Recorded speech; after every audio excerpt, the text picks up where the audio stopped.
Ser Podcast.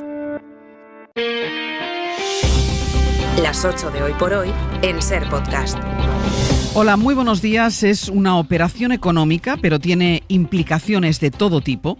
El Estado ha entrado en Telefónica, una empresa estratégica para nuestro país, a la que acababa de llegar la principal teleco de Arabia Saudí, que se hizo con el 9,9% de la compañía. Ahora el gobierno va a tener el 10%, lo que significa que se va a convertir en su primer accionista a través de una operación de 2.000 millones de euros. La decisión la tomó el Consejo de Ministros de ayer, pero se supo a media tarde, con la bolsa ya cerrada.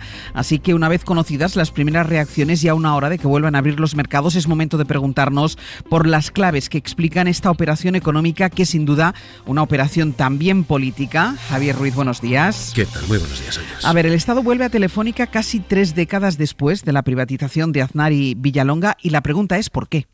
Pues el argumento que se juega es claramente de interés nacional, de defensa nacional.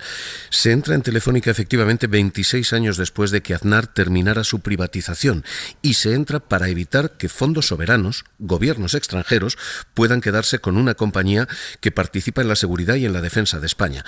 Ángels, seguridad y defensa es una expresión que se ha utilizado hasta 4 veces en 3 párrafos los que ha remitido la SEPI a la CNMV.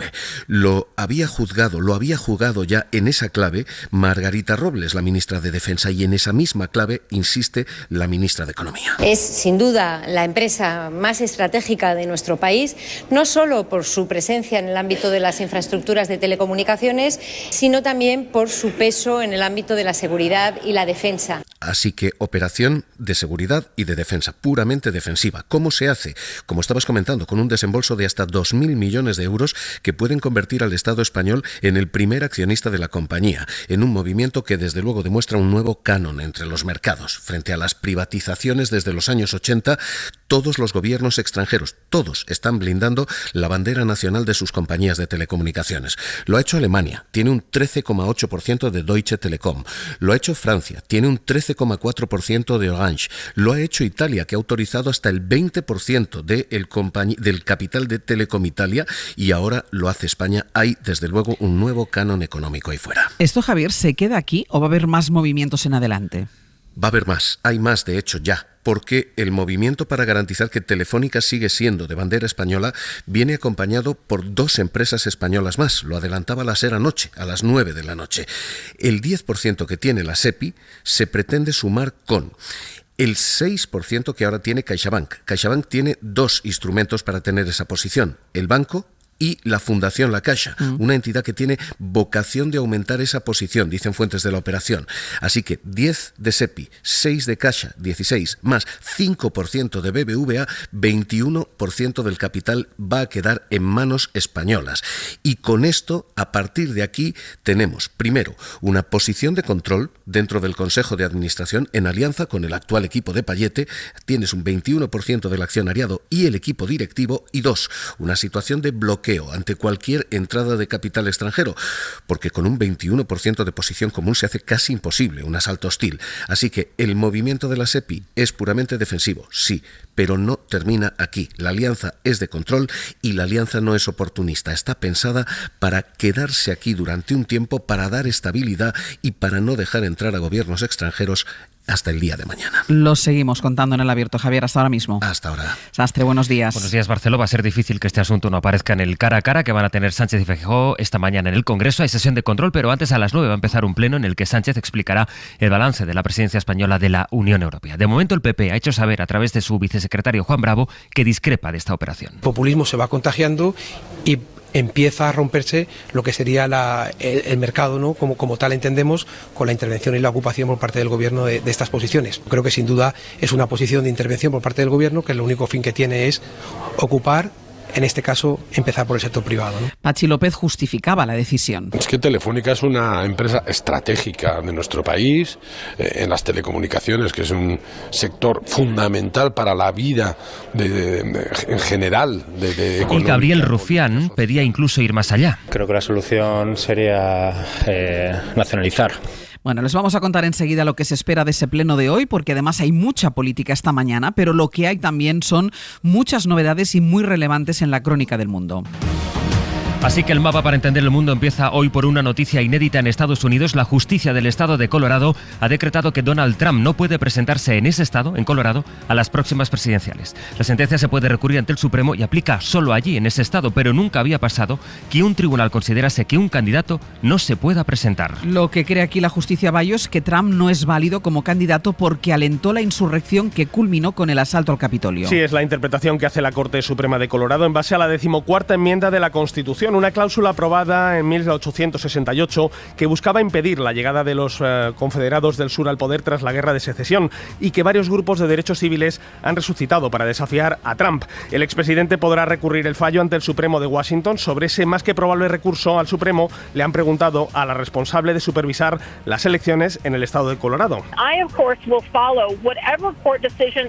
Y ella, Jenna Griswold, ha confirmado que respetará lo que indiquen los jueces. Recordemos que el Supremo de Washington cuenta actualmente con una supermayoría conservadora y que 3 de sus 9 integrantes fueron nombrados por el propio Donald Trump, por lo que parece poco probable que ese tribunal vaya a fallar en contra del expresidente. Lo que sí podría suceder es que la Corte Suprema se inhiba para evitar ser vista como juez y parte en una contienda electoral en la que Trump, de momento, aventaja a todos sus rivales. Hay otra decisión trascendente de Estados Unidos de estas últimas horas. El Consejo de Seguridad de la ONU ha vuelto a aplazar de nuevo, por la presión de Washington, su votación para pedir una tregua de Israel sobre Gaza. Primero lo aplazó porque el papel pedía un cese de las hostilidades. Washington pidió que se cambiara esa palabra y en vez de cese pusiera suspensión.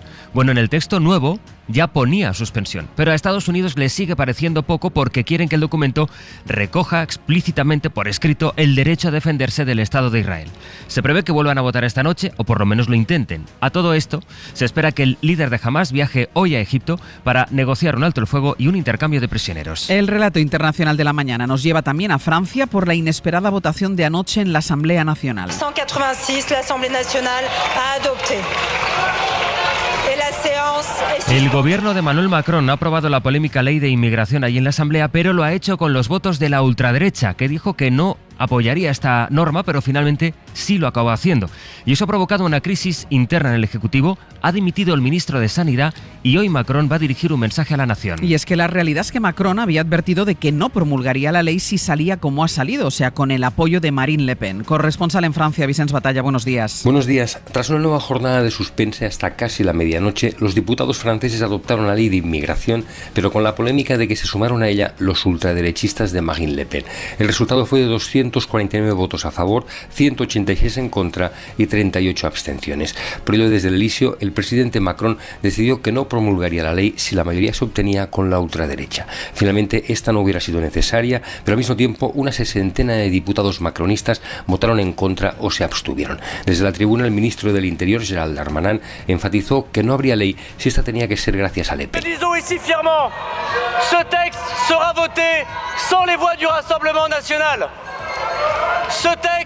Lo decimos aquí orgullosamente. Este texto se votará sin los boletines de la reagrupación nacional. Este texto se contará sin ellos, exclamaba Darmanin. La tensión se palpaba en el ambiente, con toda la izquierda acusando al gobierno de haber cedido a las ideas no solo de la derecha, sino de la extrema derecha.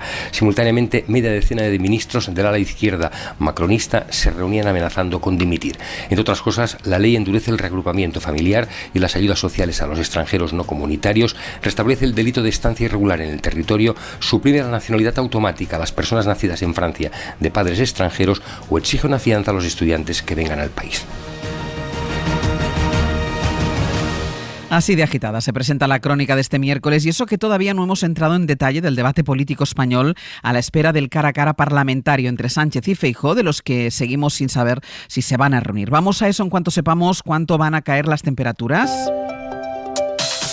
Porque, Jordi, vienen días de más frío.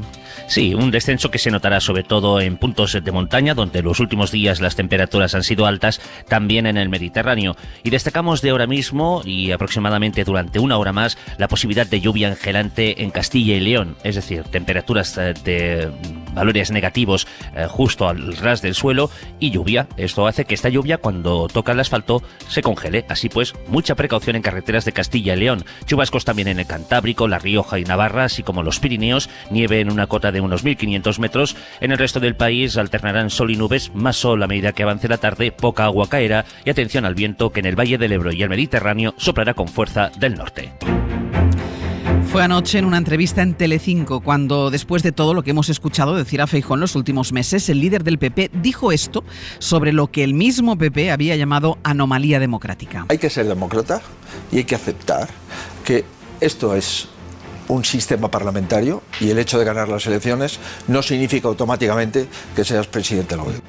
Bueno, no sabemos cuándo será la reunión entre Sánchez y Feijóo, ni si será. Sabemos el tono que se espera hoy en el Congreso, que ayer, por cierto, aprobó tomar en consideración, o sea, que se tramite la proposición de sumar para que se despenalicen las injurias a la corona o las ofensas a la religión. En democracia no pueden ser delitos, comportamientos que no tienen más finalidad que la cómica o que son simples críticas. Pueden llegar a ser groseros, pueden llegar a ser hirientes, pero una democracia siempre aplica el principio de mínima intervención. Es la asunción por parte de Pedro Sánchez de la hoja de ruta de partidos como Bildu, como Esquerra o como Junts sin ningún tipo de empaque. También el de la libertad de expresión tiene sus límites. Por eso queremos hacer un debate, para ver dónde los ponemos, dónde está la ética. Por ejemplo, a mí me parece que enaltecer el terrorismo es un límite. Eso fue en el Congreso, mientras en el Senado el popular Vicente Azpitarte se refería así a María Jesús Montero y a las demás vicepresidentas del Gobierno. Usted y el conjunto de vicepresidentas de este gobierno son unas meras grupis del peor presidente de la democracia española. Ruego vaya finalizando, señoría. Decirle grupi a la vicepresidenta, ¿por qué? ¿Usted es grupi de Feijóo o es porque somos mujeres? Fue también en el Senado donde rectificó Monago, que había acusado de lawfare al juez que dictó la sentencia de la Gürtel. Estoy convencido que eso no fue algo acertado por mi parte. Y a mí me enseñaron, señorías, en mi casa que cuando uno se equivoca tiene que rectificar. Bueno, pues con este contexto, con la moción de censura en Pamplona que se vota la semana que viene, Sánchez prepara su comparecencia parlamentaria de esta mañana. Inma Carretero, buenos días. ¿Qué tal? Buenos días. Que se produce además después de que el presidente os dijera ayer a los periodistas que piensa reunirse con Puigdemont porque dice que eso hay que naturalizarlo. Así es, llega Sánchez al Congreso después de esas declaraciones que suponen una provocación para el PP y Vox, pero que el presidente cree que son un ejercicio de coherencia con su decisión de adoptar la amnistía. Vino a decir que nos vamos a hartar de fotos con Puigdemont, también con Junqueras. Hizo ahí un equilibrio con el líder de Esquerra, a quien por ahora solo ha telefoneado. Ambos van a tener interlocución al máximo nivel. No dio detalles de cuándo ni dónde será la primera cita con Puigdemont. Tampoco puso como línea roja para ver que la ley de amnistía esté aprobada, aunque esa sería su preferencia. La intención es clara, es conceder total normalidad a la decisión más arriesgada que ha tomado hasta ahora el presidente, que aprovechó además para sostener que su asociación estratégica con el PNV en Euskadi es presente y futuro. Rechaza, por tanto, que el acuerdo con Bildu en Pamplona se vaya a reproducir en clave vasca. Así que Sánchez llega a este último pleno del año con las cartas boca arriba respecto a sus alianzas parlamentarias y con una enorme distancia con Núñez Feijóo. Inma, gracias. A vosotros. En el mapa político están también los presupuestos de Baleares que se aprobarán mañana, los aprobarán PP y Vox y que incluyen esa retirada de las ayudas directas a los sindicatos. Tiene claro Vox sus argumentos en esa comunidad. Los de Vox solo nos arrodillamos ante Dios.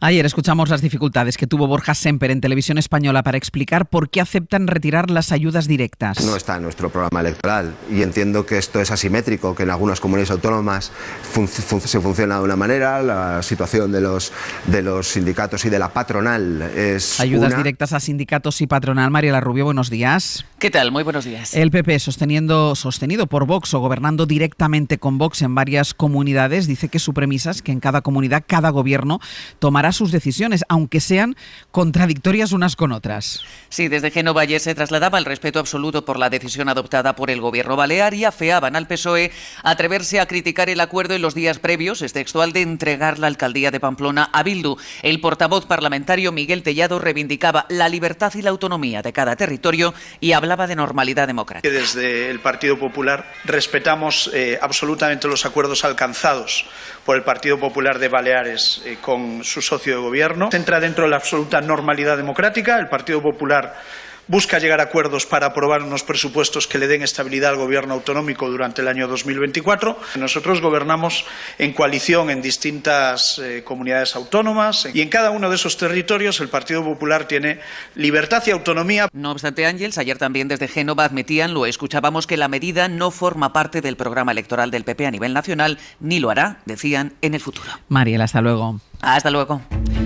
Y en Valencia, los partidos de la oposición acusan al vicepresidente Vicente Barrera de Vox de haber agredido a un diputado socialista durante una discusión entre ambos en el escaño. Ana Talens, buen día. Buen día. Fue ayer por la tarde tras la intervención del diputado socialista José Chulvi, que se acercó al escaño de Barrera a darle un diploma en el que le nombraba censor de honor. En el vídeo de la cámara se aprecia cómo Barrera lo rechaza, combina a Chulvi a irse a su escaño y en un momento dado le pone la mano en el pecho. Según la oposición, le habría dado 2 golpes, lo califican de agresión. Desde vicepresidencia lo niegan, no hubo ninguna agresión, afirman que Chulvi faltó al respeto del vicepresidente, que se sintió muy ofendido por la mala educación del diputado socialista.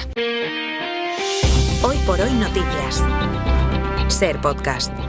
Estados Unidos incluye a España entre los países que formarán parte del despliegue militar internacional que ese país ha anunciado para el Mar Rojo para asegurar el paso de los barcos ante los ataques de los hutíes. El caso es que Washington insiste porque ha vuelto a incluir a España entre los países a pesar del desmentido inicial de España. Javier Bañuelos. La Casa Blanca pretende activar esa misión internacional en el Mar Rojo bajo el paraguas de las Fuerzas Marítimas Combinadas, una organización marítima formada por 39 países, entre los que sí está España, pero al gobierno no le convence esa opción. España unilateralmente no participará en esta misión. Es más, les diré, cualquier decisión que se adoptase siempre sería bajo el marco de la OTAN y la Unión Europea. Solo así evitarían tener que contar con el visto bueno del Congreso, un aval que sí daría al Partido Popular, aunque el gobierno se encontraría con el rechazo absoluto de sus socios, por ejemplo, el BNG.